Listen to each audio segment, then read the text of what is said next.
Itu adalah dulu di London itu aku ngeliat pergi ke kantor pakai high heels atau sepatu kerja, terus dia tuh bawa tas gendong. Tas gendong itu tuh tas gym. Karena gym di Indonesia tuh harus member setahun, harus bayar di depan muka gitu kan. Kayak itu tuh too much. Hanya pergi, aku mundur, aku pingsan.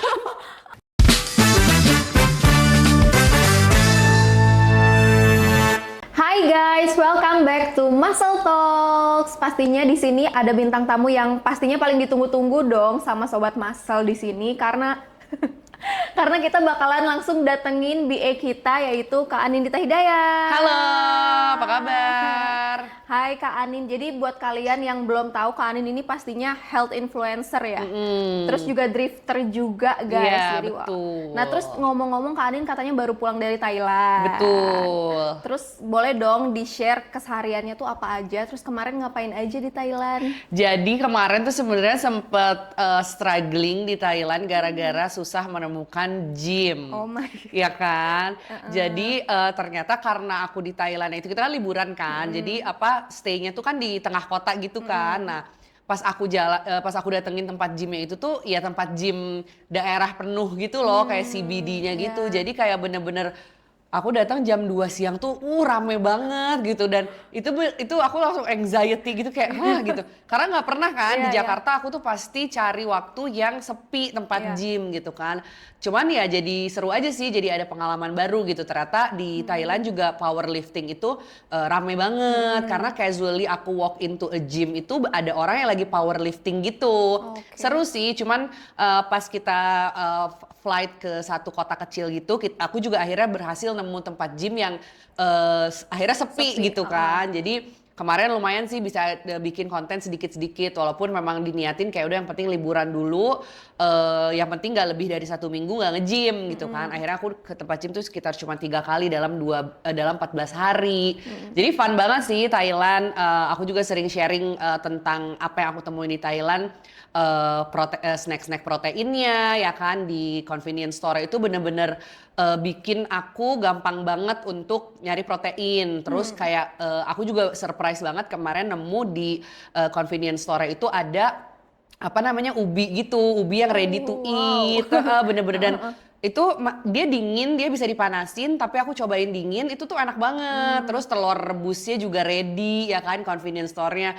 Terus suplementasi itu bener-bener ada aisle-nya sendiri. Jadi aku sih sebenarnya rekomen banget buat fitness enthusiast atau kita-kita yang seneng nge-gym liburan ke Thailand itu, kita tuh terakomodir banget sih.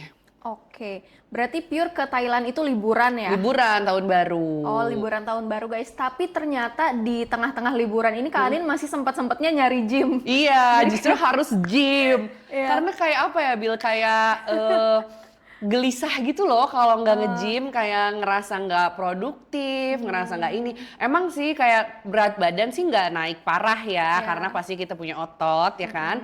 Tapi air tuh kayak badan tuh kerasa banget sih, kayak karena kan aku makannya di sana lumayan brutal ya, tidak seperti di sini. Jadi sekarang nih sebenarnya aku lagi fase clean banget dulu nih, kayak dari kemarin pulang sampai IF-nya agak lama juga gitu kan, supaya biar ngebersihin si makanan-makanan Thailand ini dulu ya dari kulitku ini. Jadi ototnya susah kelihatan ya kan, tapi ya gitulah, kalau misalnya udah terbiasa hidup sehat, pasti kamu dimanapun kamu pergi pasti akan cari tempat gym dan akan cari makanan yang memang tinggi protein lah at least gitu. Berarti kesimpulannya semuanya karena kebiasaan ya? Semua itu benar banget karena kebiasaan. Kayak itu kan kalau udah lebih ngelakuin gym atau fitness ini lebih dari 2 tahun, itu udah pasti natural default aja gitu loh. Kemanapun kamu pergi ya pasti kamu akan mungkin badannya sendiri kali ya, badannya akan nyari angkat beban, badannya ingin berkeringat dan lain-lain. Cuman memang kebantu banget, walaupun mungkin angkat bebannya nggak banyak pas di Bangkok itu, tapi kan kita jalan. Jadi pas banget, Bil, kayak di Jakarta, di Indo aku jarang banget kardio dan jalan ya kan.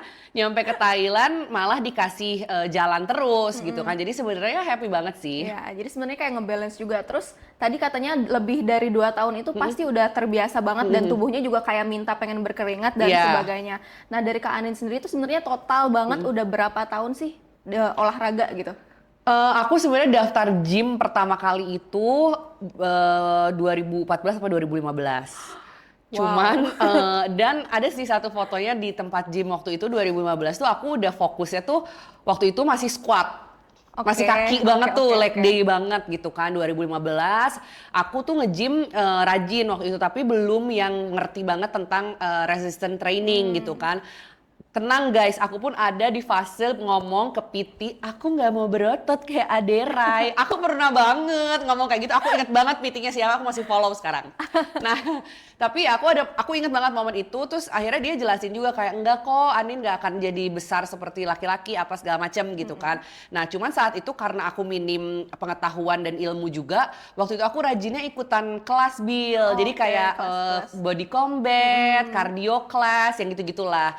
Jadi sebenarnya fase orang nge-gym itu mostly tuh akan sama gitu loh. Pertama-tama kita pengen kurus, nggak mau berotot, ya kan kardio, terus takut angkat beban. Itu aku ada banget di fase 2015 sampai 2018-an lah.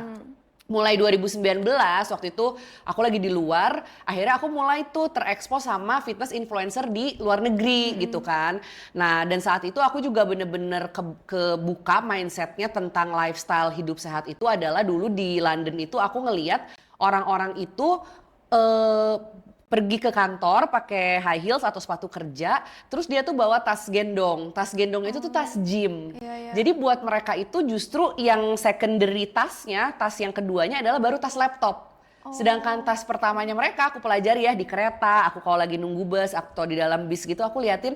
Nah mereka itu ternyata bawa tas gym baru bawa laptop gitu loh. Jadi akhirnya dari sana aku belajar, oh kalau buat mereka gym itu udah dalam satu keseharian gitu loh. Ya gue habis kerja pasti nge-gym. Satu itu aku sadar orang di luar negeri itu khususnya waktu itu di negara aku di London, orang itu udah terbiasa banget nge-gym gitu kan. Yang kedua di sana itu gym itu banyak banget. Banyak banget dalam arti kata berarti ya demand-nya tuh banyak gitu kan. Dan gak cuman banyak, Bill. Aku ngeliat setiap gym itu mereka punya tagline atau kayak iklan-iklannya tuh sama. Kata-katanya intinya no commitment. No commitment itu maksudnya kamu tuh gak harus jadi member, Bill, buat masuk. Artinya aku di situ pelajari, oh artinya mereka ini pengen membuat gym itu easy gitu loh. Karena kan ya seperti yang kita tahu di Indonesia tuh banyak banget orang yang ngerasain malas ke tempat gym. Aku juga mungkin salah satu pernah merasakan itu kayak karena gym di Indonesia tuh harus member setahun, harus bayar di depan muka gitu kan. Kayak gratis PT tapi harus segini. Itu tuh too much. Secara psikologi tuh orang tuh akan males. Disuruh komitmen dari awal gitu kan, karena kan semua orang pasti pengen coba-coba dulu. Jadi menurut aku salah satu kesalahan besar tempat-tempat gym di Indonesia adalah mereka tuh langsung pengen nge-lock customer gitu. Harusnya kalau yang di luar negeri di Inggris dulu mereka itu justru no commitment, pay as you go mereka bilangnya. Artinya lu masuk, lu bayar, udah lu keluar lagi bebas gitu loh. Dari situ aku pelajarin banget kayak wah ini industrinya tuh udah bener-bener maju banget, beda banget sama di Indonesia. Dulu pas 2015 sebelum aku berangkat, si customer service-nya tuh kan kayak Kak pokoknya harus 6 bulan, tau lah gimana kan. Gini, itu tuh bikin males sebenarnya. Walaupun mungkin sebenarnya kita pengen gitu kan. Akhirnya di London aku oh berarti mereka itu dibikin easy banget. Karena in the end of the days, apalagi kamu nih pelaku bisnis ya apa tempat gym. Orang yang memang udah bener kena habitnya dan ngerasain positifnya nge-gym, mereka akan datang lagi kok ke tempat gym kamu. Jangan di-lock di awal gitu loh. Kayak pacaran juga kan PDKT dulu ya. Masa langsung hari pertama jadian kan nggak mungkin, serem juga bener. Makanya nah itu aku pelajari itu. Nah tapi semenjak aku 2016 di London itu, aku mulai mempelajari itu. Kedua, aku mulai fokus angkat beban. Walaupun dengan teknik-teknik yang pasti masih salah banget lah ya, karena juga aku belum ngerti sama sekali, nggak paham. Aku cuma modal YouTube. Setiap aku pikir kayak aku sering gini Bil, kayak aku datang ke gym treadmill gitu kan, aku lihat tuh kanan kiri nih si bule-bule ini ngapain gitu kan. Oh gerakan itu bagus ya, ada gerakan itu gitu. Aku dulu nggak tahu tuh itu namanya apa gitu kan. Malamnya aku googling tuh di YouTube kayak kira-kira aku kayak misalnya aku lihat dia satu tangan narik kabel gitu kan, aku kayak single arm cable gitu. Baru keluar oh aku tahu ini namanya single arm row bla bla bla. Besoknya lagi baru tuh aku praktekkan di tempat gym si orang yang aku lihat itu. Nah dari situ aku mulai belajar banyak tuh pure dari internet, pure dari Google, pure dari ya kadang aku buka journey atau dari jurnal-jurnal atau aku buka di YouTube gitu loh, kayak how to lateral raise gitu kan, yang kayak gitu-gitu. Nah, dari 2016, 2017-an lah aku mulai angkat beban serius, tapi aku belum fokus ya, balik lagi nih, masuk kita ke fase kedua nge-gym. Cewek tuh pertama pengen kurus, kedua pengen leg day. Jadi aku tuh masih leg day banget. Masih leg day, masih kaki doang. Sampai mungkin 2020 aku baru fokus upper body, serius upper body. Jadi kalau aku ditanya mungkin memang aku nge-gym dari 2015, tapi aku fokus yang upper body itu dari 2020. Karena ya kita makin ngerti, aku makin kayak oh ternyata untuk mencapai body goals yang hourglass itu bukan cuman kita gedein glutes-nya, tapi kita harus lebarin upper-nya gitu kan. Nah dari situ aku mulai, one of my favorite exercise itu adalah lat pull down. Karena menurut aku ngelebarin si lat kita ya kan, ini kita sambil dia shrink waist kita gitu. Nah dari 2020 tuh aku belajar lat pull down gitu. Oke, berarti kita udah lihat dulu transisinya Kak Anin dari awal sampai sekarang. Ya jadi awalnya juga nggak ngerti, sebenarnya no excuse ya guys, bilang nggak ada PT lah, nggak ada teman segala macem. Kak Anin aja belajar basically dari internet. Iya. Jadi sebenarnya aku mau tanya nih, penasaran, awalnya berarti daftar gym di 2014. Iya, 14-15 lah. Pertama kali tergoyahkan hatinya pengen daftar gym atau mulai gym itu apa sih sebenarnya? Apa ya? Iya bener juga, itu pertanyaan yang bagus Bil. Apa ya dulu ya aku? Karena dulu sih nggak kayak sekarang ya. Maksudnya kayak dulu tuh belum ada istilahnya kayak si Anin yang upload di IG. Dulu belum zaman Instagram kan. 2015 tuh masih pet atau apalah gitu kan, zaman dulu banget gitu, dan Instagram belum sebesar ini. Dulu karena mungkin salah satu faktornya adalah aku itu banyak terpapar, aku tuh westernized sebenarnya orangnya. Karena I grew up, aku tuh bukan sekolah di international school, tapi so many things I learn itu dari movie, TV, shows, songs ya kan. Jadi pada dasarnya aku belajar bahasa Inggris aja sebenarnya bukan dari sekolah, tapi dari dengerin lagu, dengerin film gitu kan.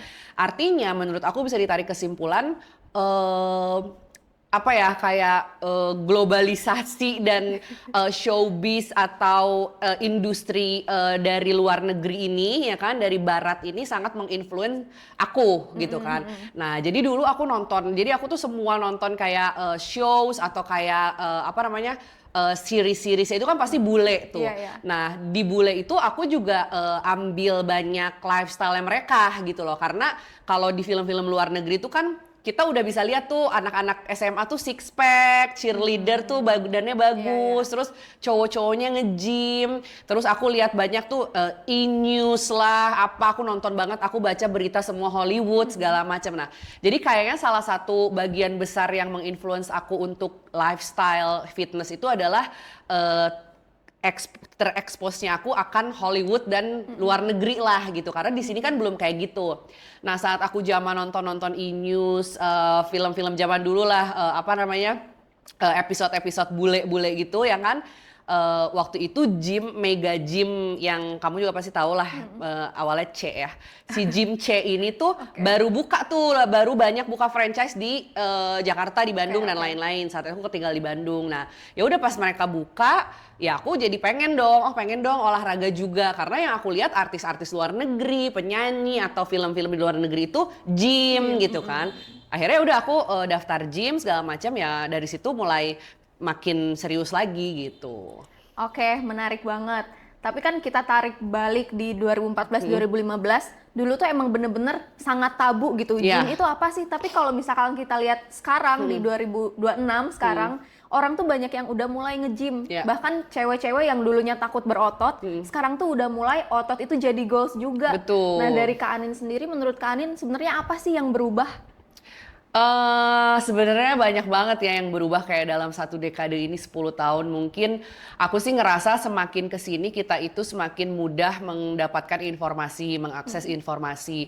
Ya balik lagi sosial media, smartphone segala macam sesuai dengan kitanya aja si konsumer ini, kita ini bisa mengambil hal yang baik atau enggak gitu kan. Dan aku sih ngerasa makin sini generasi itu makin pinter ya kan, mereka makin ngerti tentang YouTube dan lain-lain. Berarti artinya mungkin Gen Z atau anak-anak muda sekarang yang 25 tahun segala macam tuh mereka lebih bisa dapat informasi banyak dari internet ya kan. Ya mungkin kayak aku kemarin waktu itu juga Bill, kayak dulu mungkin waktunya aku belajar itu karena keterbatasan internet, belum ada Instagram segala macam. Mungkin aku agak lama tuh belajarnya ya kan, dari 2015 sampai 2020 aku baru ngerti tentang pentingnya upper body gitu kan. Harusnya sekarang, dan aku yakin sekarang itu orang-orang itu yang di bawah aku umurnya mungkin mereka itu belajarnya lebih pendek gitu. Mungkin dalam hanya 2 tahun dari mulai gym sampai sekarang progresnya tuh udah gila banget karena mungkin ilmunya mereka tuh lebih cepet gitu loh dapatnya. Dan menurut aku itu adalah salah satu banyak kontribusi juga dari teman-teman sesama coach sama fitness influencer ya kan, semualah gitu. Jadi orang yang sekarang mulai mungkin baru nge-gym, karena aku sering banget ngelihat banyak teman-teman aku di Instagram dia baru mulai nge-gym misalnya 2021, 2022. Tapi gila progresnya karena mungkin mereka ilmunya lebih cepet gitu kan, dan sekarang coach lebih banyak, ilmu internet lebih banyak, online coaching segala macam. Jadi ya bagus sih gitu loh, sangat bagus. Jadi mungkin kedepannya mudah-mudahan orang tuh makin gampang lagi gitu kan dapat ilmu supaya yang mau punya body goals atau fitness journey itu lebih gampang. Oke, aku mau tanya lagi, mungkin kayak khususnya untuk cewek-cewek kali ya, banyak banget yang sebenarnya gue badannya pengen kayak Victoria's Secret supermodel lah, atau mungkin yang pengen pantatnya gede banget, dadanya gede banget. Nah tapi dari Kak Anin sendiri sebenarnya definisi body goals itu harusnya kayak gimana sih?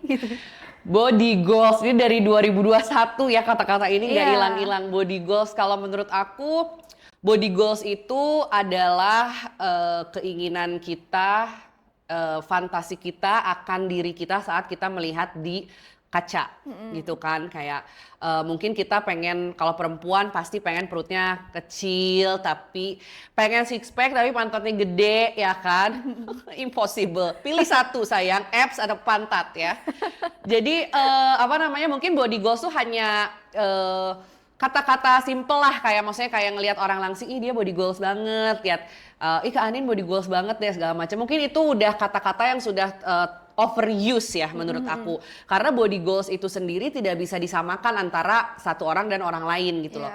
Bahkan mungkin kamu tidak bisa bilang body goals kamu seperti aku, karena kita secara anatomi berbeda, kita secara lifestyle berbeda, secara faktor stres dan lain-lain berbeda. Jadi mungkin yang sekarang harusnya dipahami tentang body goals adalah pengertian bahwa setiap orang itu punya genetik dan anatomi masing-masing dan berbeda.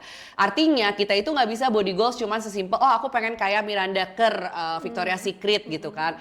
Ya kita nggak akan bisa setipis itu karena tulang kita nggak sepanjang itu gitu kan.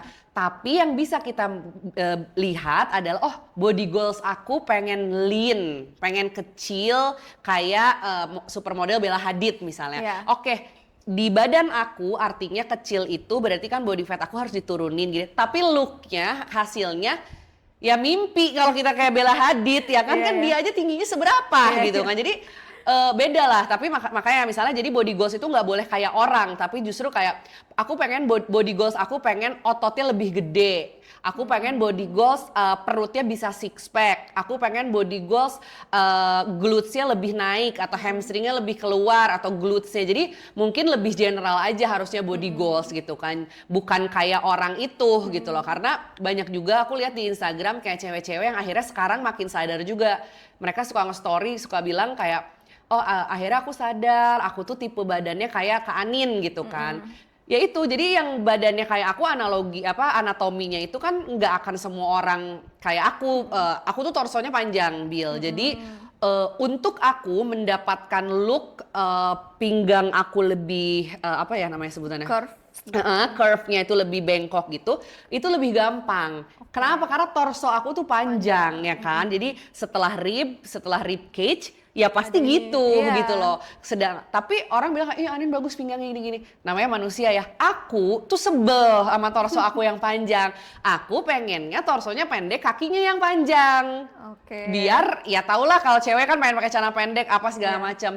Jadi ya balik lagi kayak body goals ya beda-beda gitu loh. Kayak orang pengen kayak pinggangnya kayak Kak Anin gini. Latihannya apa sih katanya? Latihannya yang begini-begini pakai kettlebell. Seumur hidup gue nggak pernah latihan abs karena aku memang seperti itu gitu bentuk torsonya gitu kan. Tapi disesuaikan dengan oke, karena aku pinggangnya udah kecil, aku mau maksimalkan lagi misalnya dengan besarin glutes atau gedein lats dan lain-lain. Jadi body goals tuh nggak bisa sama. Oke. Berarti sebenarnya nggak bisa disamaratakan juga, misalkan kayak Nggak ngomong, bisa. pokoknya gue pengen kurus. Kurus itu apa? Kurus apa? Gitu, pengen kurus gak usah makan, say, seminggu. Ntar masuk rumah sakit loh, jangan ditiru ya. Iya, jangan ditiru kalau itu. Tapi sebenarnya kayaknya ada kacamata yang berbeda deh dari zaman dulu dan zaman sekarang. Mungkin zaman dulu tuh mikirnya kurus itu ya udah kurus kecil semuanya. Kalau zaman sekarang mungkin karena perkembangan teknologi Betul. juga udah tahu kurus gimana, kurus harusnya gimana kan. Nah, dari Kak Anin sendiri karena udah gym panjang banget nih, ngerasa nggak sih ada perbedaan dulu tuh definisi kurus gimana sama sekarang tuh definisi kurusnya gimana? Jujur ya, my biggest fear is to die skinny. I don't want to be skinny. Oke. Karena aku dulu bertahun-tahun skinny, aku pernah ada di fase kayak I starve myself, aku nggak makan, aku minum obat, aneh-aneh segala macem. Aku kayaknya itu awal-awal SMP lah gitu kan.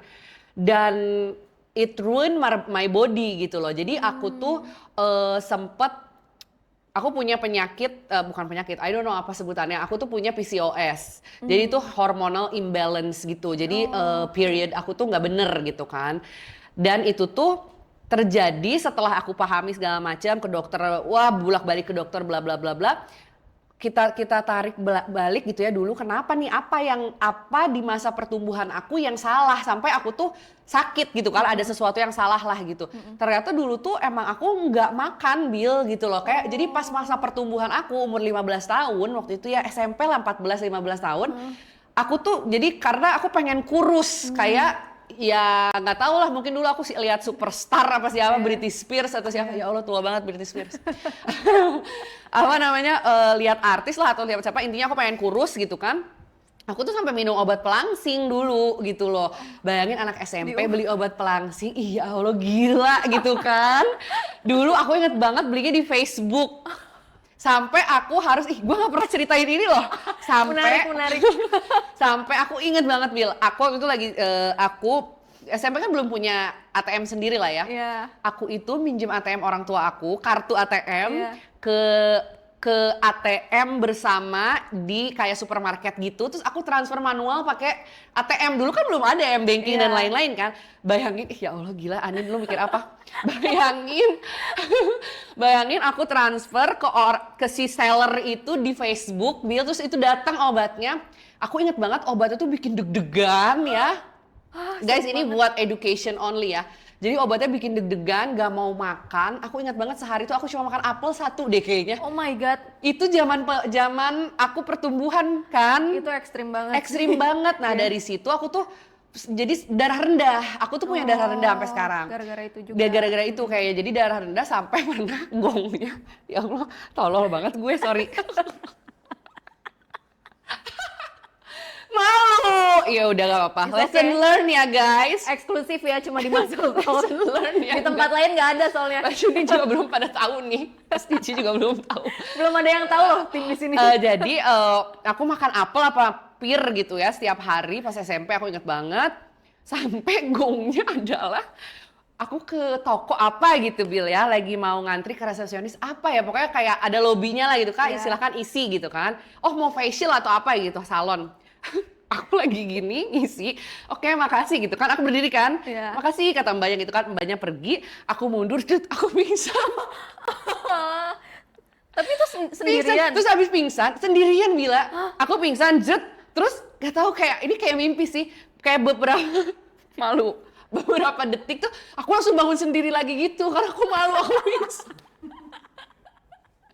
Karena si mbak resepsionis, hah kenapa? Aku pingsan jadi gini Bil, Aku langsung bangun lagi, enggak, aku nggak apa-apa. Jujur itu lucu sih. Aku inget banget tuh itu di Bandung, aku inget banget. Jadi, nah aku tuh sampai darah rendah kayak gitu, Bil. Darah rendah, nah terus kayaknya berarti masa pertumbuhan. Ya Allah, kasihan banget gue. Masa pertumbuhan aku tuh ada rusak lah saat itu gitu, kayak hormonnya lah atau apa gitu kan. Nah jadi karena hidup nggak sehat itu, aku emang kurus sih gitu kan. Kurus, peot segala macam lah.